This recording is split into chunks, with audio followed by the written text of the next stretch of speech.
Welcome to Baliyan tutorial once again dear students. आज हम बात करने वाले हैं how to solve a system of linear non homogeneous equation. यहाँ पे जो हमारा इक्वेशन का टाइप होगा वो होगा a1x b plus b1y equal to c1 and a2x plus b2y equal to c2। Actually आगे बढ़ने से पहले हम कुछ टर्म्स को देख लेते हैं जो इस system of linear non homogeneous equation के सॉल्यूशन में यूज होने वाली हैं। उनमें सबसे पहले जो टर्म है दैट इज इनकंसिस्टेंट या इनकंसिस्टेंसी। देखिए फॉर एग्जांपल आपके सामने जो ये सिस्टम है 3x plus 4y equal to 5 and 6x plus 8y equal to 13, ये जो सिस्टम दिया गया है यदि आप ध्यान से देखें तो ये एकदम गलत सिस्टम है, because 3x plus 4y equal to 5 है तो देन 6x प्लस 8y की वैल्यू एक्चुअली में क्या होनी चाहिए, यहाँ पे ये जो वैल्यूज है ये 10 होना चाहिए। तो इस सिचुएशन में आप कहेंगे कि जो आपका सॉल्यूशन है वो आप फाइंड नहीं कर सकते हैं और इस कंडीशन को हम बोलेंगे इनकंसिस्टेंसी या जो सिस्टम है वो इनकंसिस्टेंट है।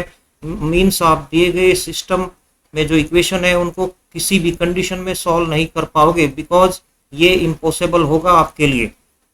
ओके, इसके बाद यदि आप एज्यूम कर लेते हैं कि यहाँ आपके सिस्टम में यहाँ पे 10 है, देन आप you can solve this system. Actually ये एक ही इक्वेशन को दो बार लिख दिया है, 3x plus 4y equal to 5, ये केवल एक ही इक्वेशन है एक्चुअली। ओके, जब आप इस इक्वेशन को सॉल्व करेंगे तो हम एज्यूम कर लेंगे कि y इक्वल टू हमारा जो y है, यदि इसे y equal to c assume कर लेते हैं then x equal to minus 4y। यहाँ पे आपका जो ये होगा सॉल्यूशन इस कंडीशन में जो x की वैल्यू होगी वो हो जाएगी आपकी -4/3c प्लस 5/3। इस तरीके से y की जो वैल्यू है, y की जो डिफरेंट वैल्यू आप लेते चलेंगे यहाँ पे 1 2 3 एटसेट्रा, तो आपको सॉल्यूशन मिलते चले जाएंगे। इस तरीके से आप कह सकते हैं कि इस कंडीशन में सॉल्यूशन तो एग्जिस्ट करेगा, मींस इसे बोलेंगे आप कंसिस्टेंसी, और बट इस कंडीशन में जो सॉल्यूशन होंगे वो इनफाइनाइट सॉल्यूशन होंगे, इनफाइनाइट नंबर ऑफ सॉल्यूशन वहाँ पे आपकी सिस्टम के होंगे। इसके अलावा आपको देखना होगा कि हमारा सिस्टम किस तरह का होगा। यहाँ पे जो सिस्टम ऑफ इक्वेशन होगा वो इस टाइप का होगा, उसमें आपकी नंबर ऑफ इक्वेशन एम आपकी नंबर ऑफ इक्वेशन होंगी, एन आपके अननोन होंगे, और आप यदि आप उसे मैट्रिक्स फॉर्म में लिखोगे तो आपके सामने जो सिस्टम होगा वो होगा ax equal to B type. Okay, यदि आप देखें यहाँ पे जो a होगा हमारा, a की वैल्यू जो हमारी कोफिशिएंट मैट्रिक्स होगी, x हमारा अननोन का कॉलम वेक्टर होगा, और b हमारा इक्वल टू जो हमारे ये गिवन है यहाँ पे b1 b2 bn, इससे जो आप हमारी मैट्रिक्स बनेगी that is our capital B। इस तरीके से आपके सामने सिस्टम होगा। ओके, यहाँ पे यही एक बार फिर समझाया गया है कि यदि आप सॉल्यूशन कर पाते हैं तो उसे बोलते हैं कंसिस्टेंट, और यदि आप सॉल्यूशन नहीं कर पाते हैं तो उसे बोलते हैं इनकंसिस्टेंट। ओके, इसके अलावा ये एक इम्पोर्टेंट है ऑगुमेंटेड मैट्रिक्स। ये एक इम्पोर्टेंट टर्म है जो आपको यूज करना है, ऑगुमेंटेड मैट्रिक्स। ऑगुमेंटेड मैट्रिक्स में आपको कुछ नहीं करना है, आपकी जो ये ax इक्वल टू b है, जो आपकी आपकी जो ये ax इक्वल टू b, इसमें एक मैट्रिक्स A है और एक मैट्रिक्स B है, तो इन दोनों को मिला के ऐसा रख देना है। पहले हम ये हमारा ये A है, इतना पार्ट ये A है, इसके बाद एक कॉलम बढ़ा देते हैं उसमें B, कैपिटल B, ये कैपिटल B है, इन दोनों को मिला के रखते हैं तो इसे बोलते हैं ऑगुमेंटेड मैट्रिक्स। इसका यूज होगा कंसिस्टेंसी और इनकंसिस्टेंसी चेक करने में। आइए एक बार चलते हैं सॉल्यूशन की तरफ, कैसे एक एग्जांपल के थ्रू देखते हैं कि हम कैसे इन सिस्टम ऑफ इक्वेशन को सॉल्व करते हैं। सबसे पहले देखते हैं यहाँ पे हमें ये एक प्रॉब्लम दी गई है, इसमें कितनी इक्वेशन है, 3। ओके, और इक्वल टू क्या है 6 14 30। तो इस सिस्टम को हम ax equal to b form में लिख लेते हैं। This is our a, this is our x, this is our a, this is our x, this is our b। इसके बाद ऑगुमेंटेड मैट्रिक्स बना लेते हैं। ऑगुमेंटेड मैट्रिक्स में क्या है, एक नया कॉलम जोड़ देते हैं जो कैपिटल B है, इसके बाद क्या करते हैं, इस ऑगमेंटेड मैट्रिक्स का एक्चुअली में हमें यहाँ पे शो करना है कि जो सिस्टम है हमारा वो क्या है, कंसिस्टेंट। ओके, सबसे पहले समझ लेते हैं कि कब बोलते हैं ऐसे कि the given system is in consistent. इसके लिए क्या होता है, ये जो ऑगमेंटेड मैट्रिक्स है, ऑगमेंटेड मैट्रिक्स का रैंक फाइंड करते हैं। ओके, ऑगमेंटेड मैट्रिक्स का आप रैंक फाइंड करते चले तो एक्लन फॉर्म में इसे आप कन्वर्ट करेंगे by elementary row transformation. Elementary row transformation का यूज करेंगे और इसे एक्लन फॉर्म में बदलना शुरू कर देंगे। इसके बाद आप जब लास्ट में देखेंगे तो रैंक ऑफ ए, यदि आप रैंक ऑफ ए की बात करें तो ये रैंक ऑफ ए ये इतना पार्ट होगा। यदि आप रैंक ऑफ ए की बात करें तो रैंक ऑफ ए हमारा कितना आ रहा है, 2। और यदि रैंक ऑफ ए बी, पूरा ए बी की बात करें तो rank of A B rank of A B is also 2। तो आप कह सकते हैं कि इस कंडीशन में जब रैंक ऑफ ए और rank of A B, rank of A and rank of A B both are same, in that case क्या कह सकते हैं कि आपका जो गिवन सिस्टम ऑफ इक्वेशन है उसका सॉल्यूशन जरूर एग्जिस्ट करेगा। और वो एग्जिस्ट करने की बात कर रहा है खाली, उसके बाद एग्जिस्ट करेगा तो उसमें भी क्या कंडीशन होंगी, आगे कैसे सॉल्यूशन करेंगे। तो आप देख सकते हैं rank of A equal to rank of A B, तो इसके कंडीशन में आप कहेंगे कि सॉल्यूशन एग्जिस्ट कर रहा है। ओके, इसके बाद जो कंडीशन होगी कैसे सॉल्व करेंगे। ओके, तो यहाँ पे सॉल्यूशन एग्जिस्ट कर रहा है तो आप बोलेंगे the given system of equation is consistent. इसे आप कंसिस्टेंट बोलोगे, ये आप यहाँ पे वर्ड दिया गया है, ये बोलोगे कि कंसिस्टेंट है। कंसिस्टेंट होने का मतलब आप इसे सॉल्व कर पाएंगे। अब बात आती है सॉल्व करने की है। ओके, इसके बाद देखते हैं कि हम इन्हें सॉल्व कैसे करते हैं। यदि यहाँ पे सबसे पहले देखा जाता है कि एम की वैल्यू हमारी कितनी है, 3, इक्वेशन एन का मतलब 3 अननोन। और इसके बाद देखते हैं rank of A equal to rank of A B, rank of A B यदि ये इक्वल टू एन हो तो यहाँ पे यूनिक सॉल्यूशन होगा। इसके बाद यूनिक सॉल्यूशन, इसके बाद यदि rank of A equal to rank of A B तो है बट ये लेस देन एन है, तो इस केस में आपके इनफाइनाइट सॉल्यूशन होंगे। इनफाइनाइट सॉल्यूशन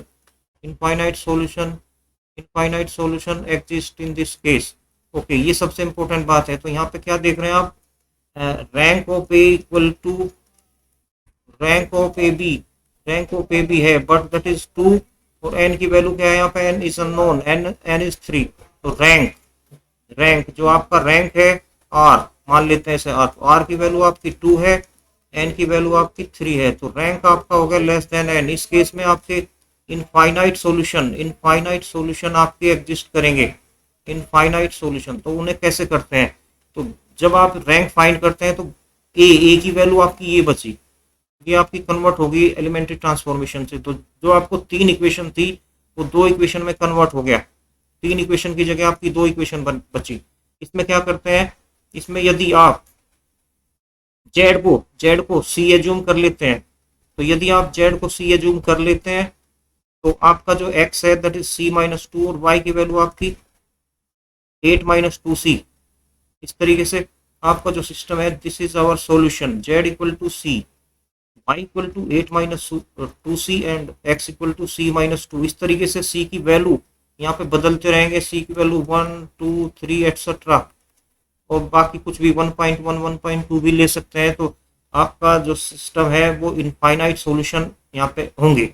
ओके, तो आप बोल सकते हैं कि जो हमारा सिस्टम है that is consistent and the number of solution are infinite which are given by this। ये यहाँ पे जो आपका ये आपके सॉल्यूशन है यहाँ पे, इस तरीके से आप बोलेंगे ये कंडीशन ऑफ कंसिस्टेंसी है। ओके, इसके बाद ये एक एग्जांपल देख लेते हैं। ये क्या कह रहा है, ये चेक करते हैं कि क्या ये कंसिस्टेंट है। ये आपसे बोल रहा है कि क्या ये कंसिस्टेंट है, ये क्या कंसिस्टेंट सॉल्यूशन है। यहाँ पे इसके लिए सबसे पहले देखते हैं क्या ये कंसिस्टेंट है, ये कंसिस्टेंट है क्या। ओके, तो क्या करते हैं, A X equal to B form में रख लेते हैं, ऑगमेंटेड मैट्रिक्स बना लेते हैं, उसका रैंक फाइंड करते हैं। रैंक फाइंड करते समय एलिमेंट्री ट्रांसफॉर्मेशन से आप रैंक फाइंड करते चलिए। आपको मैंने ऑलरेडी ये बता दिया है कैसे एक्लन फॉर्म में बदलना है, आपको एलिमेंट्री ट्रांसफॉर्मेशन केवल यूज करना है। इसके बाद आप देखेंगे यहाँ पे आप आगे ये देखें इस तरीके से यदि आप देखें तो ये देखने वाली बात क्या है यहाँ पे रैंक ऑफ ए, यदि आप रैंक ऑफ ए लिखें, रैंक ऑफ ए कितना है हमारा 3, rank of A B, rank of A B की बात करें तो वो भी कितना है 3, बिकॉज ए मीन्स इतना, इसमें 3 1 2 3 नॉन जीरो रोज हैं। ऐसे बी के साथ मिला के देखें पूरा तो 1 2 3 इसमें भी 3 रोज है, तो आर की वैल्यू कितनी है हमारी 3 और एन भी एन कितना है हमारा 3। तो इस तरीके से क्या है यहाँ पे देखने वाली बात क्या है, जब rank of A equal to rank of A B means आप इक्वेशन को सोल्व कर सकते हैं। तो कंडीशन ऑफ कंसिस्टेंसी है। ओके, इसके बाद ये equal to number of unknown है इक्वल टू 3 है, तो इसमें आप बोलेंगे इस कंडीशन में जब इक्वल हो नंबर ऑफ अननोन के तो यहाँ पे नंबर ऑफ सॉल्यूशन क्या होंगे यूनिक। ओके, और जब आप इस इक्वेशन को सॉल्व करेंगे तो देखिए इस इक्वेशन को जब सॉल्व करेंगे तो आपका जो सॉल्यूशन आया that is x equal to 2, y equal to 2 और z इक्वल टू 2, इसे बोलते हैं यूनिक सॉल्यूशन। ये यूनिक सॉल्यूशन की कंडीशन है, ये बोलते हैं यूनिक सॉल्यूशन। इसके अलावा कोई दूसरा सॉल्यूशन नहीं होगा। इससे पहले भी कंडीशन थी, आप इक्वेशन को सॉल्व तो कर सकते हैं बट उसके एक से ज्यादा सॉल्यूशन थे, तो ये आपका दूसरा केस हुआ। उसके बाद चलते हैं, ये देखिए ये भी कंसिस्टेंसी का एक एग्जांपल है, इसमें भी ऐसे ही सॉल्व करना है। ओके, इसके बाद एक इनकंसिस्टेंसी का एग्जांपल देख लेते हैं। देखिए ये क्या बोलता है यहाँ पे आपको, by use matrix solve the following. Okay, इसको आपने मैट्रिक्स फॉर्म में रख लेना है। मैट्रिक्स फॉर्म में आपने रख लिया तो ए भी हमारी ऑगमेंटेड मैट्रिक्स होगी है ना। इसका हमने रैंक फाइंड कर लेना है, एलिमेंट्री रो ट्रांसफॉर्मेशन का यूज कर लेते हैं।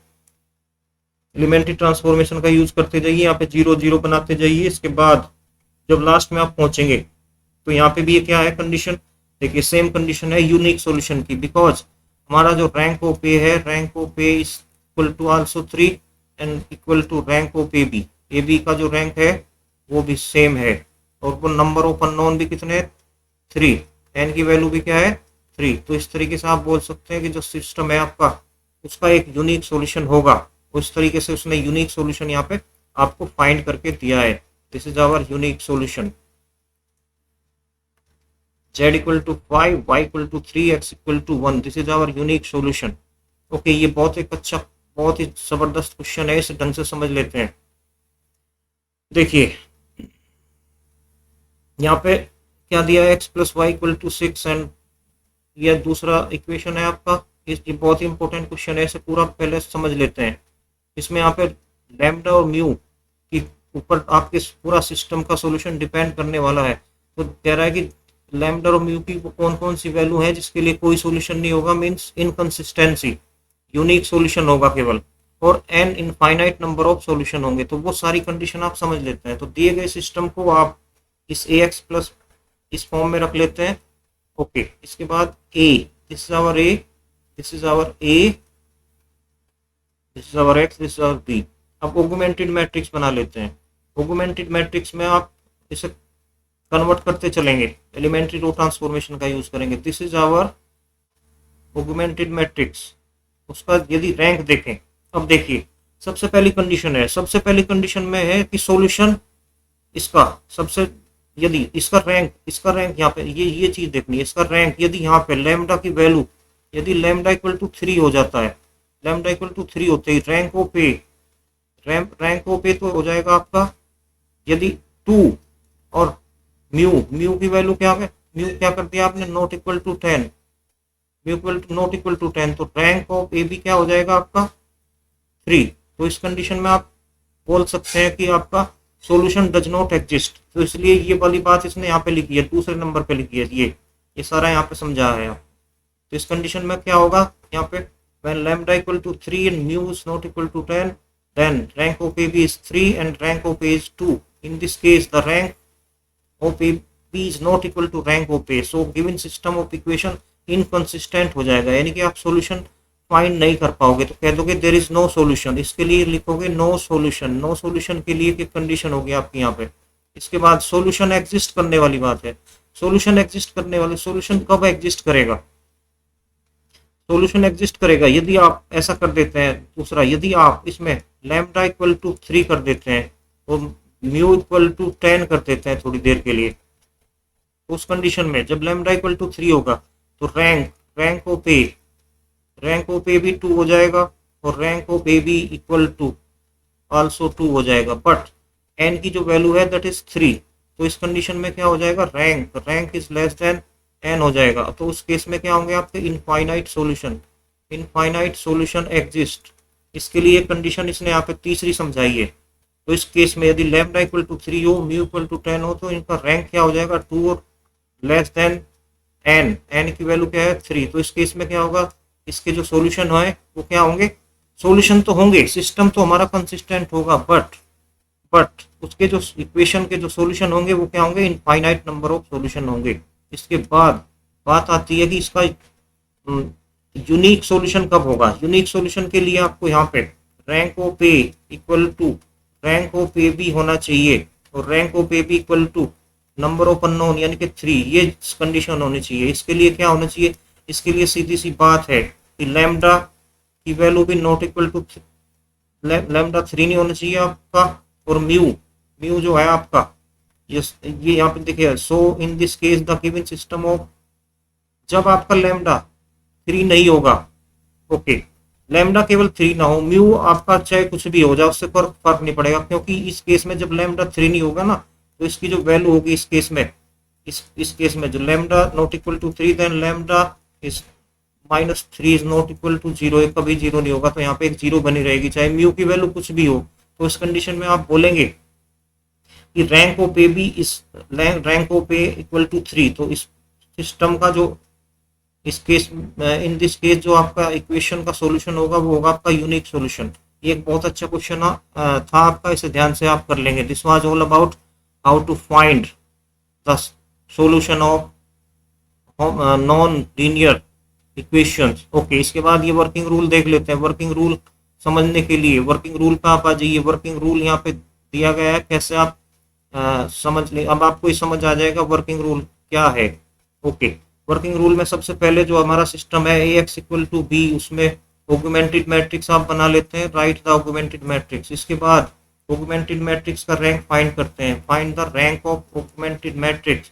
और उसके बाद जो फर्स्ट केस है, यदि rank of A is less than rank of A B, तो आप बोलेंगे इन दिस केस जो आपका ax equal to B system है दैट इज इनकंसिस्टेंट, यानी कि उसे आप सोल्व ही नहीं कर पाओगे।